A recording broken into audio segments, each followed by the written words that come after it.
Welcome to tonight's guide on online security brought to you by D.D.O.S. Picture this. It's a beautiful day. The birds are singing, the flowers are blooming, and you have a ton of Discord pings from a single server. You click open one of the channels and, ooh, what's this? Free Nitro? Wouldn't hurt to get one. But wait, the mods just posted an announcement to not click the links because it's an infamous Discord scam.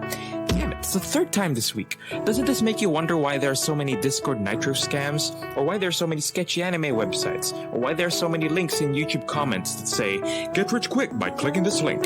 Well, it's because hackers want to use those as bait for getting your info. This is what we call phishing.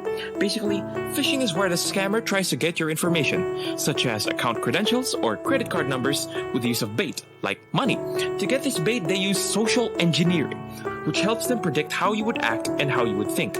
This works really well when the link says, we'll give you money, or giving away free Nitro, who gets it first? Oh, but D.D.O.S, what could they possibly do to me? Yeah, they could steal your identity, make purchases in your name, get money from your bank account, pretty much profit at your own expense. For instance, several teachers from the Philippines have been reported falling victim to these phishing scams.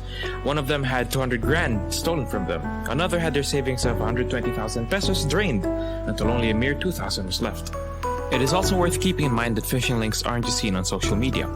They could also be seen on emails or text messages as well. Scammers could make accounts that look like official accounts of trusted people and companies. For example, the scammer would send an email from an address that looks like one of the company you have an account with.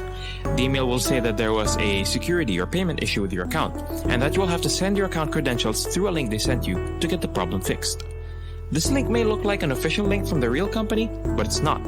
Typically, it will redirect you to a phishing site where your login credential inputs could be directly sent to the scammer.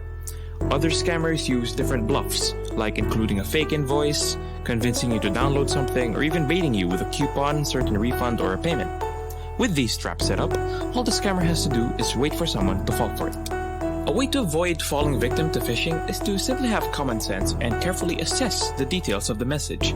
Be sure to read between the lines. Companies are usually formal, mostly addressing you by your last name or with a fancy word instead of more informal greetings. Companies don't need to ask for information that they most likely already know. For example, YouTube won't need to ask about your login credentials because they already have them stored in their database. Banks are another good example. They actually have policies that refrain them from asking about sensitive information, like your social security number or your PIN, on emails and texts. Now, the natural defense against phishing emails is your spam folder. They're at least smart enough to send the noticeable phishing emails to Brazil, but scammers are always looking to bypass this. So it's always a good idea to improve your computer software security. Set your devices to update software automatically and back your data frequently to improve your protection. Getting a few antivirus applications also helps. Another line of defense that companies have implemented is the two-factor authentication. Take for example when you log into your Steam account on a new device.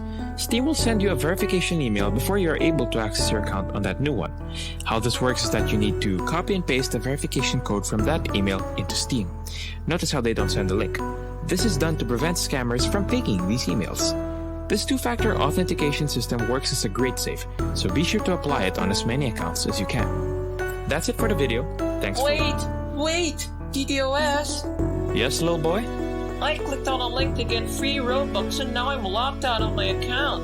What will I do? GG, mate.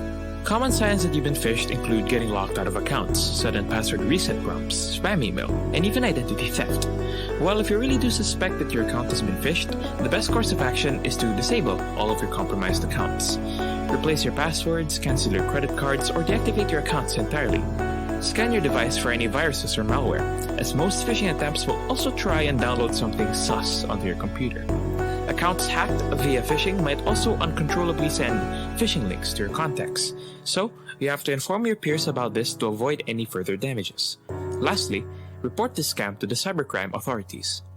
That's it for the video. Thanks for watching. And you better subscribe and hit that like button. Share the video with friends and family. Be sure to click the bell and follow our socials to be notified when and where new videos will be dropped. This is D.D.O.S. See you next video.